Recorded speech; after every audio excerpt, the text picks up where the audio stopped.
안녕하세요. 로엘의 이태호 대표 변호사입니다. 이원호 변호사입니다. 변호사님, 김호중 사건 드디어 판결 결과가 나왔습니다. 나왔습니다. 1심이 선고가 됐죠. 어떻게 됐죠? 1심에서 2년 6개월 실형이 선고가 됐고요. 사실 굉장히 높은 형량이 선고가 됐다고 볼 수 있습니다. 국민적인 공분을 많이 샀기 때문에 저희 회사에 있는 다른 대표 변호사님도 다른 언론사에 가서도 구속수사 가능성이 있다 이렇게 말씀하셨는데 실제로 맞아요. 구속수사로 진행됐고, 그렇지만 또 한편으로는 저희 형사 전문 변호사들 사이에서는 그래도 김호중 씨가 합의도 아마 제 기억으로 한 걸로 알고 있고요. 네, 굉장히 고액을 주고 하고 네네. 있습니다. 그리고 어쨌든 구속수사가 되어서 유치장이나 구치소에서 수감기간을 어쨌든 채워가고 있는 과정이니까 그렇죠. 그리고 집행유예 나오지 않을까 이런 예상을 했던 형사 전문 변호사들도 분명히 있으실 거예요. 많으실 거예요. 네. 아울러서 뭐 언론 보도를 보고 저도 봤는데 이제 판사님이 이례적으로 상당히 좀 크게 꾸짖었다. 저도 궁금해서 판사님 프로필을 찾아보니 저랑 연수원 동기이고 네. 서울대 상대 동문이시고 네. 연수원 날도 얼굴 많이 뵙던 분이신데 네. 판사님이 팬들 앞에서 엄하게 네. 혼내셨더라고요. 여론이지만 네. 굉장히 환호를 많이 하고 있다고.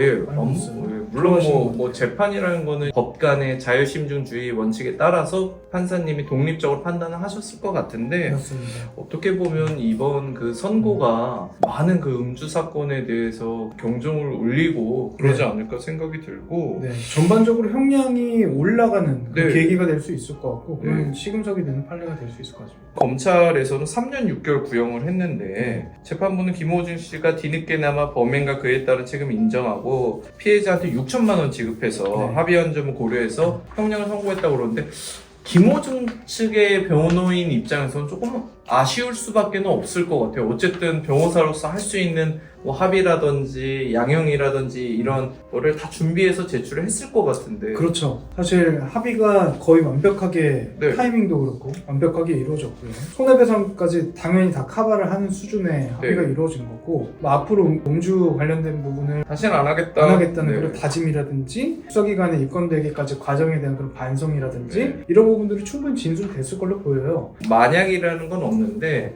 만약에 뭐 그 자리에서 뭐 바로 합의했으면 이 사건은 여기까지 절대 안 왔을 것 같아요. 당연히 그랬을 걸로 보고요. 네. 왜냐면 지금 문제는 가장 중한 범죄가 특가법상 도주치상 그게 형량이 굉장히 높아요. 네. 근데 만약에 이때 바로 내려서 피해자분께 사죄드리고 합의를 하고 했으면 음주운전 또는 음주운전 플러스 위험운전 치상 정도로만 처벌을 받았을 거거든요. 네. 그러면 지금보다 당연히 형량이 훨씬 낮았을 거고 합의도 잘 됐기 때문에 여론도 그렇게 나쁘지 않았을 거고 집행유예 가능성 충분히 있는 거죠. 김호중 씨가 저지른 그 음주 사건 때문에 뭐 김호중 방지법 술 더 마셔가지고 음주운전 피하는 거를 막는 그 김호중 방지법도 본회의까지도 벌써 지금 상정된 걸로 알고 있는데 네. 술타기라고 네. 하더라고요. 예를 들어서 음주운전을 하고 나서 음주 측정을 하기 전에 네. 다른 곳으로 도주해서 술을 마신 이후에 뒤늦게 들어가서 음주 측정에 응하면 네. 내가 언제 술을 먹었는지를 특정하기가 굉장히 어려워져요. 수사기관에. 이게 일반 시민들이 보면 완전 말이 안 된다고 생각을 할 거예요. 왜냐면 술 먹은 사람이 또 술을 마셨는데 왜 처벌을 못하냐. 그런데 이제 술과 관련해서 음주운전과 시간적인 그 밀착성이랄까요? 그런 부분이 이제 떨어져 버리면 그렇게 됐을 때 과연 이제 알코올 농도가 정확한 건지 이후에 먹은 것 때문에 알코올 농도가 올라간 건지 그게 이제 이슈이기 때문에 형사사건은 재형법정주의나 엄격하게 증명을 해야 되니까 그런 부분에서